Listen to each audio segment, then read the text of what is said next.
Reddit रोज 100 million users को एक साथ ईमेल नोटिफिकेशंस भेजता है, बट उसका सर्वर फिर भी क्रैश नहीं होता। बताता हूँ कैसे। मुझे रोज रेडिट से एक समरी मेल आता है जो कि वो हर एक एक्टिव यूजर को भेजता है। तो अब क्वेश्चन ये है कि अगर रेडिट ऐसे कुछ ईमेल सबको भेजता है तो उसका जो सर्वर होता है वो ओवरलोड नहीं हो जाता होगा, लेकिन ऐसा नहीं होता है। तो अगर तुम्हें भी एक ईमेल नोटिफिकेशन या एसएमएस नोटिफिकेशन भेजनी है तो तुम डायरेक्ट अपने सर्वर से वो भेज सकते हो, या एसएमटीपी सर्वर बना दिया या नोटिफिकेशन का एक सर्वर बना दिया और उससे उसको डायरेक्ट भेज सकते हो। बट इंटरेस्टिंग पार्ट तो यही होता है जब तुमको एक बल्क नोटिफिकेशन भेजना होता है। तो अगर तुम्हें एक बल्क नोटिफिकेशन भेजना है और तुम उसे पैरेलली भेजोगे तो वो एक बेवकूफी है और तुम्हारा सर्वर 100% डाउन हो जाएगा। तो उसके लिए यूज रहा है क्यूइंग सिस्टम, और हम सिंपली वो सारे जो नोटिफिकेशन होते हैं उसको एक क्यू में डाल देते हैं, और जो हमारा नोटिफिकेशन सर्वर होता है ना, ईमेल सर्वर या हमारा लाइव नोटिफिकेशन सर्वर जो हो गया ना, वो उसे वन बाय वन पिकअप करता है और उसे सेंड करता है, सो दैट वो सीक्वेंशियली कभी लोड नहीं क्रिएट करे। और ये पूरे सिस्टम को ऐसे डिजाइन किया जाता है कि हम पहले एक मेन सर्वर बनाते हैं जहां हमारे मेन लॉजिक बन चलता है, और वो हमारा प्रोड्यूसर बनता है जो हमारे मैसेजेस को प्रोड्यूस करता है। उसके बाद एक बनता है जो मेन हमारा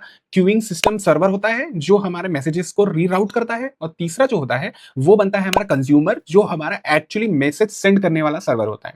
तो कभी भी जो मेन सर्वर होता है वो क्यू पे कोई एक मैसेज डालता है कि भाई ये मैसेज भेजना है, तो जो हमारा क्यूइंग सिस्टम सर्वर होता है वो मैसेज को रीडायरेक्ट करता है कंज्यूमर को, और कंज्यूमर उसे कंज्यूम करता है वन बाय वन और उसे सेंड करता है एक्चुअल यूजर्स को। और मार्केट में सिर्फ 3 मेजर प्लेयर हैं जो ये करते हैं। तो पहला हो गया काफका, दूसरा रैबिट एमक्यू और तीसरा है एमक्यूटीटी। और तुम्हें एक सीनियर लेवल का डेवलपर बनना है तो तुम्हें एक क्यूइंग सिस्टम तो आना जरूरी ही है। तो तुम्हें अगर ये तीनों में से किसी एक भी कॉन्सेप्ट को समझने का इंटरेस्ट हो तो कमेंट कर दो, या तो काफका या रैबिट एमक्यू या एमक्यूटीटी, और मैं उसका एक डिटेल वीडियो बनाऊंगा जिसके अंदर मैं कंज्यूमर, प्रोड्यूसर, सर्वर सब कुछ क्रिएट करूंगा और तुम्हें बताऊंगा कि एक लार्ज ईमेल सर्विस जो होती है ना, वो कैसे मिलियंस ऑफ ईमेल एक साथ सेंड करती है। चलो अब इसे मैं फ्रीज में रख देता हूँ क्योंकि मेरा तो रोजा चल रहा है, मैं बाद में से पी लूंगा।